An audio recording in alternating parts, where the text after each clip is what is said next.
The New York Mets and the Philadelphia Phillies will play a series at Citi Field this weekend. I will be in attendance Friday night, really looking forward to it. And I'm also looking forward to today's show where I get to be a cocky Mets fan with the host of Locked On Phillies on board. To preview this series, we got Connor Thomas with us. This will be today's edition of Locked On Mets. You are Locked On Mets, your daily New York Mets podcast. Part of the Locked On Podcast Network, your team every day.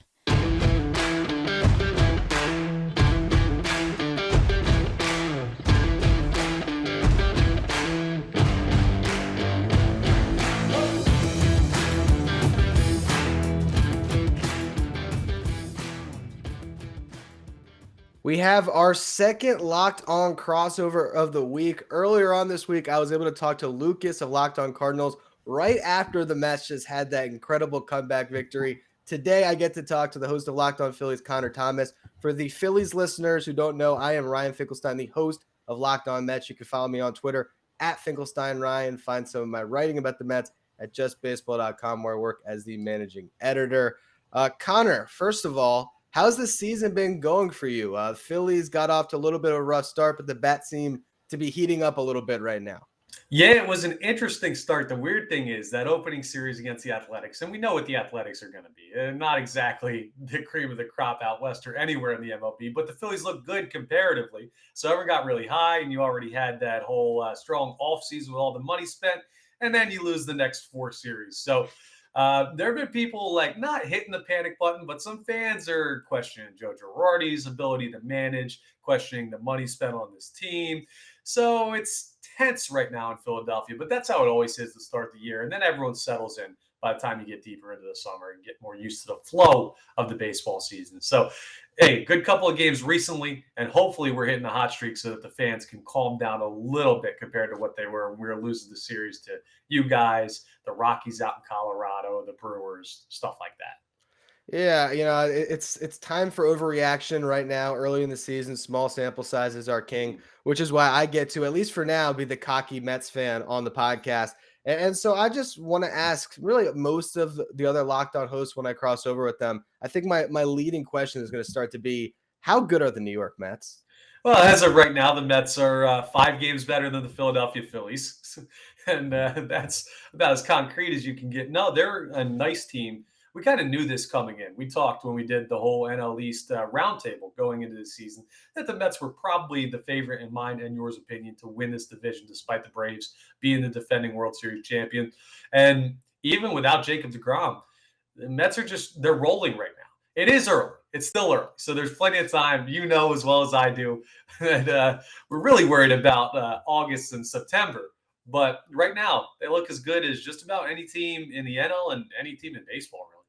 It's been an amazing start. You look at the standings right now after the Mets lost this game to 14-6.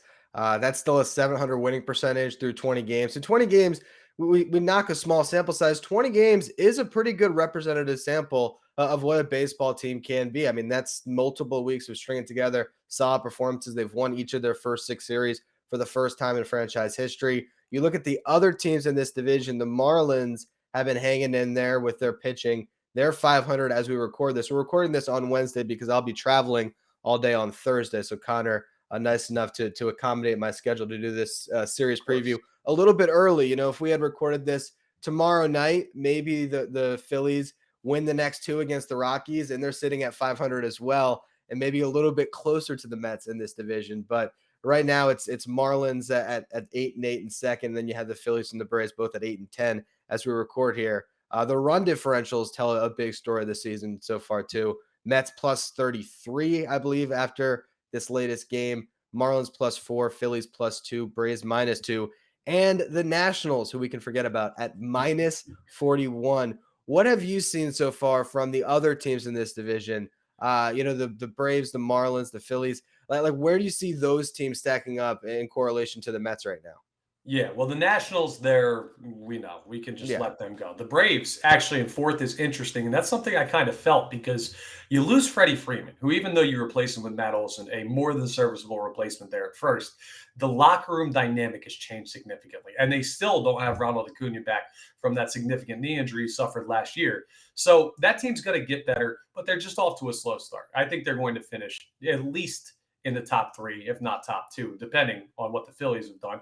And the Marlins, you're right, their pitching has been strong, but you know what? You got to remember. The Marlins got an opening, like an early series against us, and we always lose down there, so you can't really count those games. You know, Uh, I had to interrupt you. I was at the home opener for the Marlins. I was at that game, so I yeah, saw Kyle Gibson. I saw the Marlins just find a way, and Alcantara was awesome for the Marlins in that start. But yeah, the Phillies did not. They just it was one of those things where when you're a team that's so predicated on offense, the bats can start cold to start off a year, and I think for the Phillies that was really the case in those early series. yeah, absolutely. And a lot of people were worried about Kyle Schwarber, who started really cold. He always starts cold. And Yeah. you get these new players and you expect them to hit right away. But ultimately, as it shakes out, I haven't seen anything from any of the teams in the division that break me away from how I was originally thinking about the hierarchy of this division. It's really Mets, Braves, Phillies, a little bit of a gap, Marlins, a much bigger gap, and the Nationals. And I think the Marlins have just got out to a very hot start because their pitching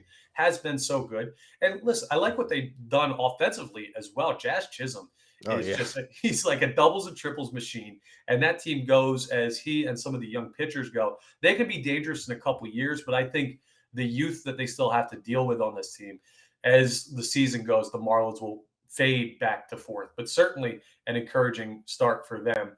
There's just such a gap between the quality of wins, though, that the other teams in the division have, even the Marlins, who are sitting in second right now, when compared to the Mets. Yeah, I mean, you look at the Giants right now as we're recording this, they're 12-5.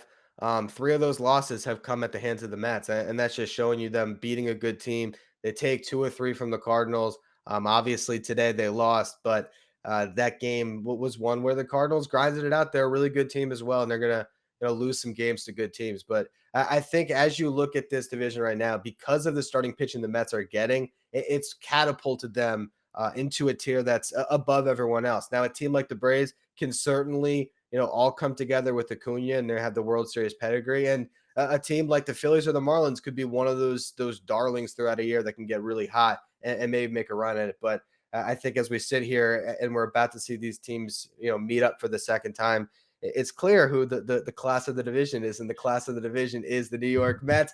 But I All will right. ask you, I want to talk a lot of Phillies. I want to get under the hood a bit and talk about what's going on with that team. Before we get to that, though, if you're celebrating the special woman in your life, on BlueNile.com, you can easily navigate thousands of fine jewelry options at every price point. Whether she prefers a statement piece or everyday subtle elegance, BlueNile.com has fine jewelry options for every mom. So shop high-quality classic diamond earrings, elegant tennis bracelets, or gemstone pendant necklaces. This Mother's Day, give mom something she'll treasure forever with fine jewelry from BlueNile.com.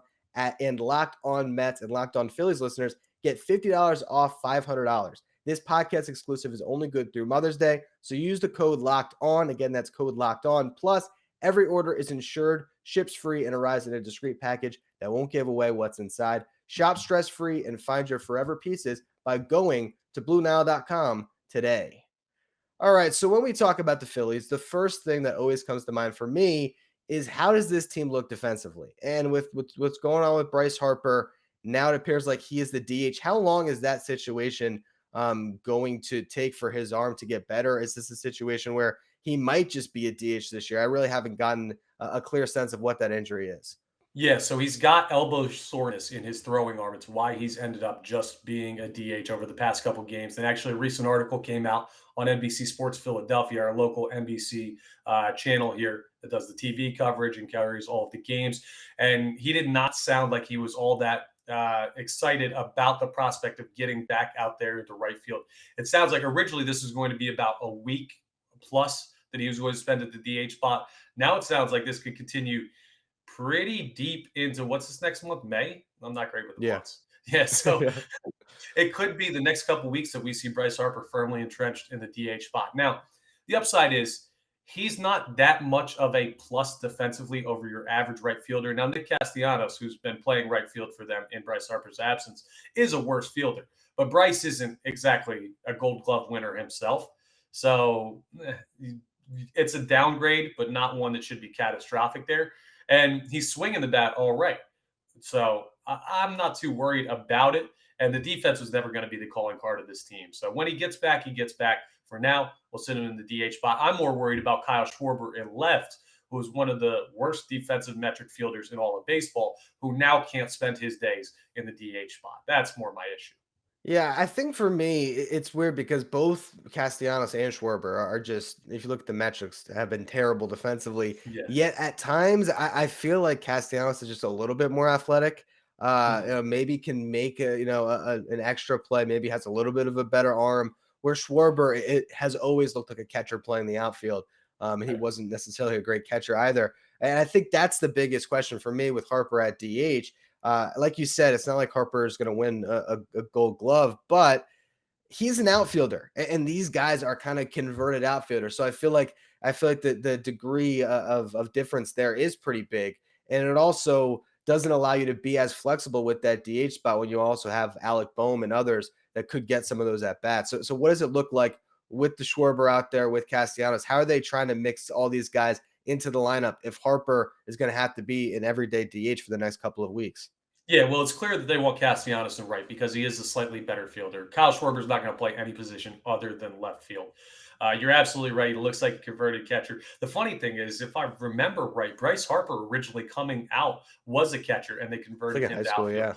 yeah. So now he's gotten better, and he's obviously the more athletic body than Schwarber. But it goes back to that same thing where I don't think they're losing all that much. I think the whole MVP aura around him makes you feel like he's a better fielder than he actually is sometimes. That happens with us as well. But ultimately, none of the corner outfield spots are plus defensively here. And the lineup's been pretty solid as of late. The first couple series, Joe Girardi was changing a lot of stuff. Now with Harper having to DH, the infield has actually settled in a little bit with Alec Bohm being the everyday third baseman, Bryson Stott getting sent down. Johan Camargo has settled in at shortstop, and Didi Gregorius has moved to more of a bench role and coming in on certain days. And then the corner outfield is just going to be Schwarber and left, Castellanos and right until Harper's better, because frankly, they don't have any other options out there. Yeah, and you actually covered my infield question right there, with Stock going down, Camargo getting more regular playing time. I was curious how that was shaking out because I know from the at bats I've seen, Camargo looks like one of their better players, and also he's a pretty good glove too. Do you think Camargo really has grabbed that job from Didi?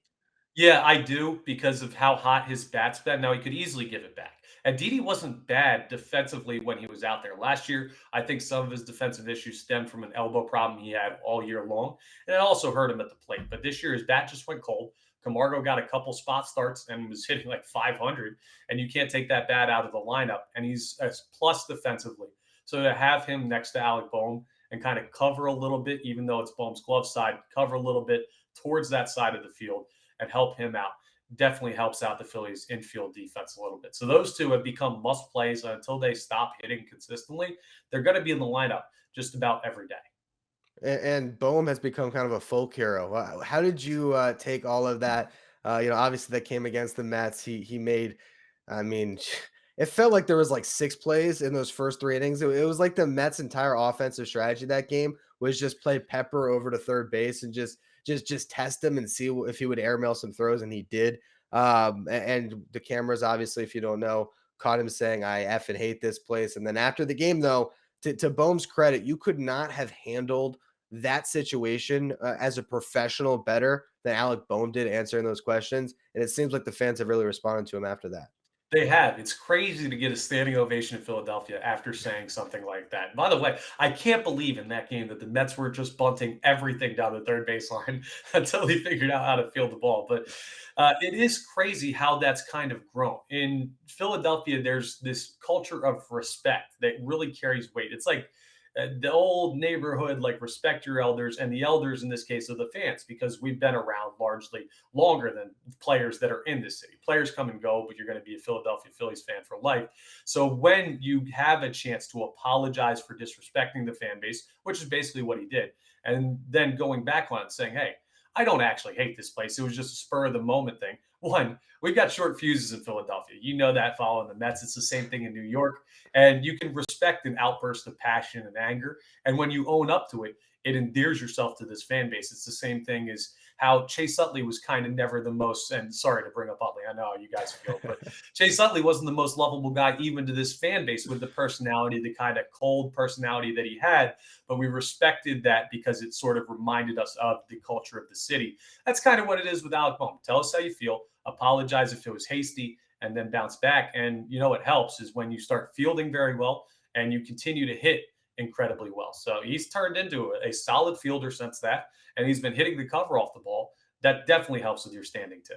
Yeah, sometimes it takes one moment like that to really be a turning point in a young player's career, and that maybe is suddenly something by the end of the season we wonder why there was ever a question about whether Bowman would be the Phillies' everyday third baseman, and he might just grab that job and completely run with it as he has early on in this season. I was going to ask you about center field. I was maybe going to talk about Zach Wheeler, Ranger Suarez, but instead you bring up Chase Utley's name, and there's not a player I think in my lifetime, and probably any other sport or anything else, that I've hated more than Chase Utley. I mean, come on. Especially, and the craziest thing is the defining moment happened in a Dodgers uniform. Not Yeah. even it was like, first of all, in that series, Utley was at the stage of his career where you're almost like, why is Utley even involved in this series at Mhm. all? It was only almost as just that relic of a rivalry that just kind of heightened the entire series, just having him on the field, and then he takes out to hot his leg, Yeah. and even his comments after the game. My question to you though is, what Met has there been that you have hated in that way? Has there ever been a Met that has got under your skin the way that Chase Utley has got under the skin of Mets fans? You know, when you ask that, it's funny. There really isn't a singular one I point to. The first name that comes to mind is David Wright because he was the face of the Mets for such a long time. But the other guys that I hear, it's kind of a funny story. Carlos Beltran is a guy that a lot of guys bring up that he bothered them for some reason. Beltran was a guy that when I played, I started as a center fielder in high school, and that's a guy that my coaches would compare me to. So for Oh some wow. reason, I always had a little bit of a soft spot for him. So he never did it for me. And the Mets were more of a hate the logo, but the specific players, it was never really a hatred for me. So David Wright, I guess, just because he was the most prominent one, is the one that bothered me the most. But I don't know. I have more Marlins. Like Dan Uggla bothers me more than anyone who ever played for the Mets, really. So it's a weird dynamic. It is weird. Yeah. The Mets just haven't had a lot of demonstrative players. Like you said, I Mhm. mean, Right. you point to David Wright because he's the best player, but how could you really hate David Wright? I mean, he's like the most wholesome Exactly. man in America. So, it's hard to hate on David Wright, but hopefully, if the Mets continue to play the way they have this year, there will be some players like maybe Pete Alonso or others No, that'll I love start. Pete. I'll tell you, Brandon Nimmo though drives me insane. There you Drives me go. crazy. The way he sprints to first base, the way he sprints around the bases when he goes yard, it drives me nuts. Jog, dude. We get it. You hit it out. Jog. See, we found someone, Yeah, Brandon Nimmo. he'll get I, there. I can't wait till Aaron Nola, once again, walks into lead off a game on Friday night, and I get to watch him sprint to first. It's going to be fantastic. We're going to talk about the pitching matchups in just a minute, but first, I want to tell you about BetOnline, which is your number one source for all of your betting stats and sports info. Find out the latest sports developments, league reviews, and news, including this year's basketball playoffs and the start of the Major League Baseball season. BetOnline is your continued source for all of your upcoming sports wagering information, from live betting to playoffs, esports, and more. Head to the website today or use your mobile device to learn more about the trends and the action. BetOnline, where the game starts. Before we talk about the pitching matchups, I did kind of allude to it. I am curious what you've seen from former Met Zach Wheeler early on this season. Are you concerned about those struggles, or you think this is something that he's going to figure out pretty soon? Yeah, I'm not remotely concerned because there's a couple of clear-cut reasons why he would be struggling. Like if this was everything went normal this offseason, he comes in perfectly healthy and he just struggles out of nowhere, I'd be worried. When he had the workload that he had last year, then you have an already shortened spring training, shortened even more by a little bit of a shoulder issue, and then flu-like symptoms that cut down a couple bullpens he was supposed to throw. He got less time than the rest of the pitchers outside of Ranger Suarez, who had issues with that visa deal that was going on for Latin American players. He got less time than the majority of pitchers in the Phillies rotation and bullpen combined. So I'm not too worried. I think it'll settle out. And I also think it'll take him some time to get stretched back out into shape because he's still working back from that heavy innings workload he had last year, basically carrying this team on the mound to close to a playoff berth, as close as we've gotten in the past decade, at least. So I'm not too worried about him. I know that he's going to be fine because the talent level is going to be there. It just might take him a little bit longer to get stretched out. And you also mentioned Suarez in that with the visa issues. Similar, I believe he's had kind of a slow start as well. You think that's along those same lines, just not the typical offseason heading into the year, and that once he gets a little more stretched out, a little more into midseason form, he's going to be back to the guy he was last season? I'm a little more worried about him because Wheeler, we've seen him do it over the course of a couple seasons. Like Wheeler is the veteran pitcher that you know is basically in his prime and is going to give you those great starts at some point this year. Now, Ranger Suarez is a guy who had a breakout year last year, and now he's on everybody's radar. And he's also got the pressure of being that guy. Not that he's higher in the Phillies rotation, but now he's got the pressure of having a 1.36 ERA season behind him. And how does he follow that up? And it's impossible to repeat that. So I'm worried about a young pitcher with heavy expectations in a city like Philadelphia. How does that affect his next year? And I'm less confident that he's going to figure it out and be even close to the pitcher he was last year than I am sure that Zach Wheeler is going to bounce back. So a little bit worried about Ranger, but he did have that shortened offseason. He's going to get better than what he's been in his first couple starts. I just don't know how close he'll be to the pitcher he was last year. Yeah, no, it's a tall, task to try to match that type of a season. And I look at this rotation. We're going to talk now about all the pitching matchups. Kyle Gibson and Zach Eflin will start the second and third games of this series, and I think those guys are the type of veteran starters that you sort of know what you're going to get. I feel like the ERA this season will be anywhere between like 3.2 and 4.6, somewhere in there, but more times than not, they're professional starters that are going to be, getting the job done as middle of the rotation guys. You need Wheeler and Suarez to maybe hit a little bit of a higher ceiling. But really, I think the X factor for this Phillies rotation is the guy that we've seen atop this rotation for years, who's going to be starting game one, Aaron Nola. 3.74 ERA in the season up to this point. He's going to be going up against Tyler McGill, who has a 2.35 ERA. Nola was knocked out of the fourth inning in his last start against the Mets, gave up 3 runs. Is it still in there for him to be the ace of this staff and lead it, especially with Zach Wheeler maybe needing a little bit of time to get back into that type of ace form? Oh, absolutely, it's still in there. He just went, what was it, 7 innings, 1 hit against the Brewers with 9 Ks. He looked great. Now, that was the Angel Hernandez game, so the zone was a little bit bigger there, but Yeah. he has it in him. The issue with Nola is not the ability, because you think about it, even last year, in one of his worst years as a professional, you saw what he did against the Mets up there at your guys' place, tying Tom Seaver's record for most consecutive strikeouts. He's got the ceiling.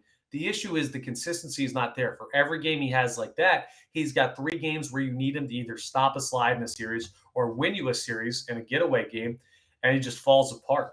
So it's, can he repeatedly do that? Or not even, he doesn't have to repeatedly strike out 9 guys and 1 hit a team, but can he give you quality start after quality start after quality start and let this offense do what they're meant to do, which is give you 5-6 runs and get out of there with a victory?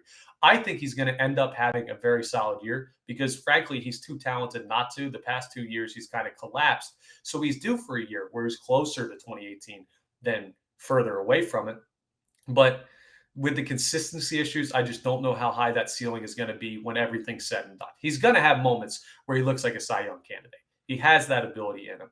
But will it be once a month? Will it be once every 3 months? That's up to him and how much focus he's going to put on his outings this year. Am I going too far to say that Aaron Nola could really kind of make or break this season for the Phillies? Because I just think if you get a great version of Aaron Nola and you also are getting the contributions we already talked about, the steady contributions from Eflin and Gibson, and if Zach Wheeler can get back into shape, then Aaron Nola really transforms this team to actually have that 1-2 punch atop the rotation that could compete with a team like the Mets. Yeah, you're not going too far because the average team, we're talking about the average team, not the Mets, because I know what your guys' pitching rotation is. It's incredible. But the average team, you can get away with 2 or 3 of those guys at the back of the rotation that just give you solid 4 or 5 innings every 5 days. But you need guys at the top that are going to be consistently great if you want to be a playoff team. You need that ace. And if Zach Wheeler is going to have a rough start, it's on Aaron Nola to be that guy. So, yeah, he's not going to be the worst pitcher on the staff, I don't think. I think he's going to be top 2 or 3 when the metrics are said and done, but he needs to be like excelling when it comes to his numbers. If this Phillies team is going to make the playoffs, they need him to be not necessarily the ace, because I think Wheeler can still be that guy, but he can't just be good.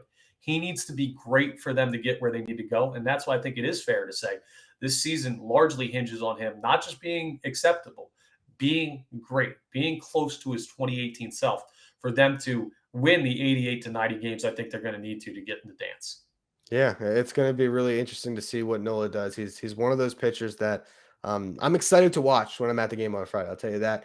He'll be going against Tyler McGill, as I said. McGill last time out against the Phillies, 5 1/3 scoreless, 5 strikeouts. He looks like a budding star for the Mets, so that'll be a good pitching matchup. Be honest now. Yeah, DeGrom's not actually hurt. He's just wearing a jersey that says McGill on the back, right? He comes yes, out of nowhere the second DeGrom gets hurt, and it's just and that comparison. So I don't know if you know this. McGill debuted at the exact age as Jacob DeGrom to the day. They were like 20, whatever it is, 26 and 232 days or whatever it was. So there's been that comp, and then he also jumped in with injuries, had a really good first 7 starts. So that's been a weird comp that has been out there. Steve Cohen's cloning these guys. I know he's doing it. He's got the money.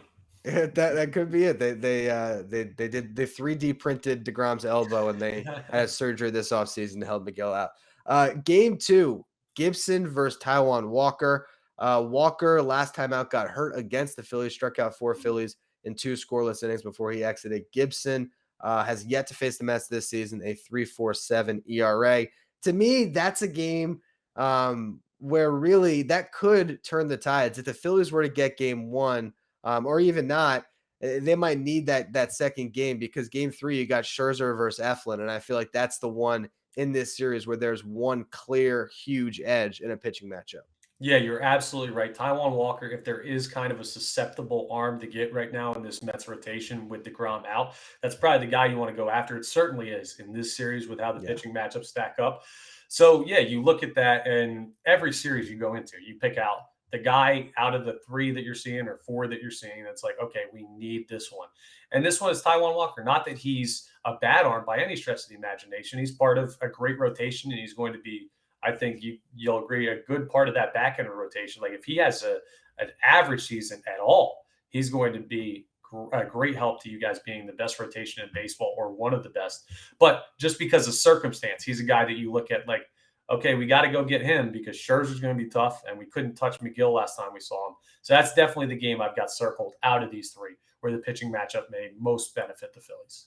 I think so too. And I think if you're the Mets, if you get to Sunday with an opportunity for Max Scherzer to win you a series, that's why it's so great to have him, because this is why the Mets have been winning series after series, because you have that pitching where a Bassett can go out of Carrasco, a Scherzer, and I feel pretty good about the Mets' chances. Scherzer versus Eflin, although Eflin has been good this year, 3.20 ERA, has not faced the Mets, but he has been pretty solid for you guys. Yeah, and he has been really accurate. There was a stat that just came out. He has one of the longest starts over a certain number of innings. I think it's 6 innings with 2 walks or less.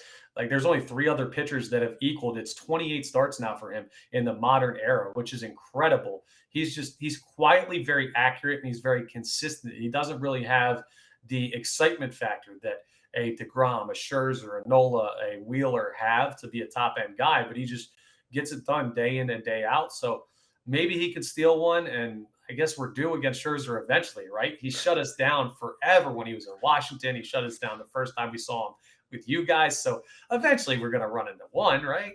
You hope so, if you're a Phillies fan. But as a Mets fan who's watched him the last 2 times out, I'll just say simply good luck. Unbelievable, man. He's unbelievable. He is. It's crazy to watch. So it's been great to talk Mets Phillies with you. This is a rivalry that I think is always maybe my favorite in the NL East, because these are just 2 franchises that are kind of similar. They have their great highs, and they certainly have their great lows. I think these fan bases, even though they hate each other, I think they're more alike than they would like to admit as well. So great talking to you, Connor. Why don't you let my listeners know where they can find your work?